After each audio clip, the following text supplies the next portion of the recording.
Praise the lord. ఈరోజు దేవుని వాగ్దానము, నేను యెహోవానై ఉన్నానని మీరు తెలుసుకొందురు. మీరు బ్రతుకున్నట్లు నా ఆత్మను మీలో ఉంచి మీ దేశములో మిమ్మును నివసింపజేసేదను.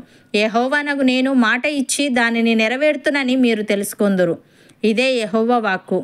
యెహెజ్కేలు గ్రంథము 37వ అధ్యాయము 14వ వచనము.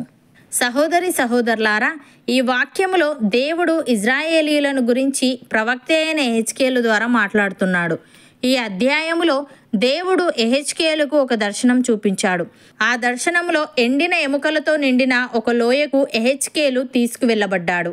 ఆ ఎండిన ఎముకలు ఇజ్రాయేలు పరిస్థితిని సూచిస్తున్నాయని, ఆ ఎండిన ఎముకలకు ప్రవచించి తిరిగి బ్రతుకున్నట్లు వాటికి ఆజ్ఞాపించమని, అవి ఏ విధంగా బ్రతికి లెక్కింపలేని మహాసైన్యమయ్యాయో అదేవిధంగా దేవుడు ఇజ్రాయేలు ప్రజలను బ్రతికిస్తానని, వారు బ్రతుకున్నట్లు తన ఆత్మను వారిలో ఉంచి వారి దేశంలో వారిని నివసింపజేసేదనని వాగ్దానం ఇస్తున్నాడు.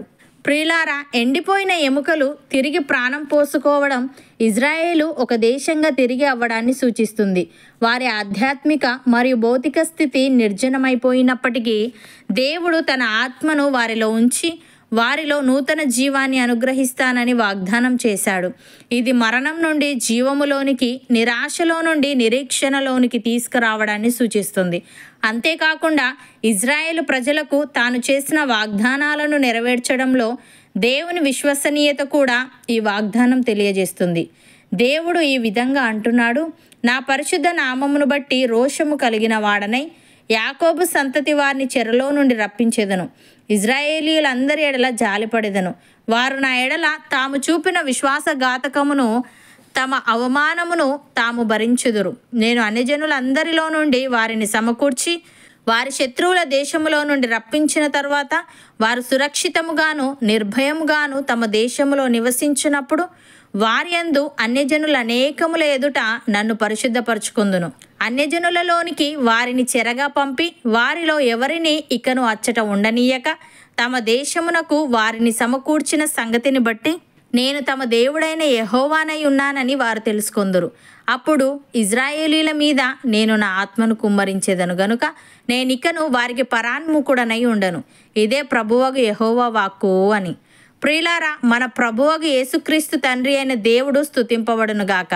మృతులలో నుండి యేసుక్రీస్తు తిరిగి లేచుట వలన జీవముతో కూడిన నిరీక్షణ మనకు కలుగునట్లు, అనగా అక్షయమైనదియు నిర్మలమైనదియు వాడబారనిదియునైన స్వాస్థ్యము మనకు కలుగునట్లు ఆయన తన విశేష కనికరము చొప్పున మనలను మరలా జన్మింపజేసెను. కడవరి కాలమందు బయలుపరచబడుటకు సిద్ధముగానున్న రక్షణ మనకు కలుగునట్లు విశ్వాసము ద్వారా దేవుని శక్తి చేత కాపాడబడు మన కొరకు ఆ స్వాస్థ్యము పరలోకమందు భద్రపరచబడి ఉన్నది. ఇందువలన మనము మిక్కిలి ఆనందించుచున్నాము గాని అవసరమును బట్టి నానా విధములైన శోధనల చేత ప్రస్తుతమున కొంచెము కాలము మనకు దుఃఖము కలుగుచున్నది. నశించిపోవు సువర్ణము అగ్ని పరీక్ష వలన శుద్ధపరచబడుచున్నది కదా.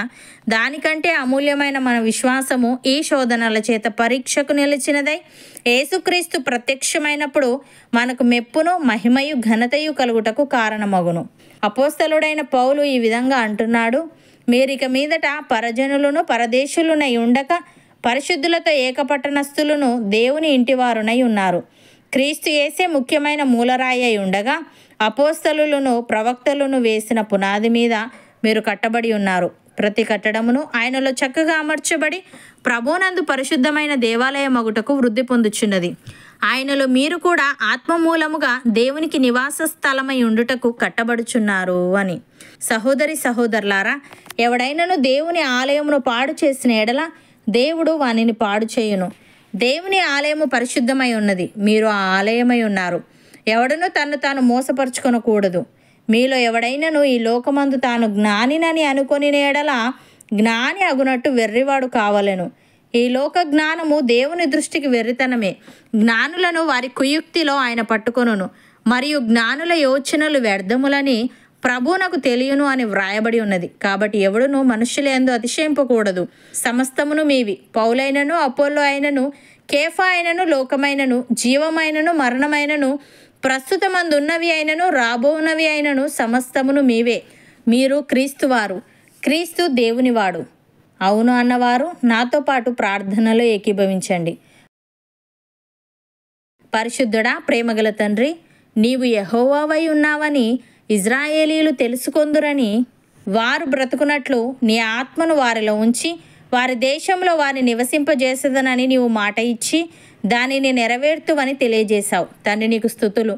దేవా, మేము నీ యందు విశ్వాసముంచి నీ ఆత్మను పొందుకొని నిర్జనమైన స్థితి నుండి నూతన జీవములోనికి, నిరాశలో నుండి నిరీక్షణలోనికి వచ్చుటకు సహాయము దయచేయమని, క్రీస్తు యేసే ముఖ్యమైన మూలరాయి అయి ఉండగా అపోస్తలులను ప్రవక్తలను వేసిన పునాది మీద మేము కట్టబడి ఉన్నాము గనుక ప్రతి కట్టడమును నీలో చక్కగా అమర్చబడి ప్రభువునందు పరిశుద్ధమైన దేవాలయ మగుటకు వృద్ధి పొందుచున్నది గనుక మేము కూడా నీలో ఆత్మమూలముగా నీకు నివాస స్థలముగా కట్టబడుటకు కృపచూపమని, నీవు ప్రత్యక్షమైనప్పుడు మెప్పును, మహిమను, ఘనతను పొందుకునే భాగ్యము మాలో ప్రతి ఒక్కరికి దయచేయమని యేసుక్రీస్తు నామమున ప్రార్థిస్తున్నాము తండ్రి.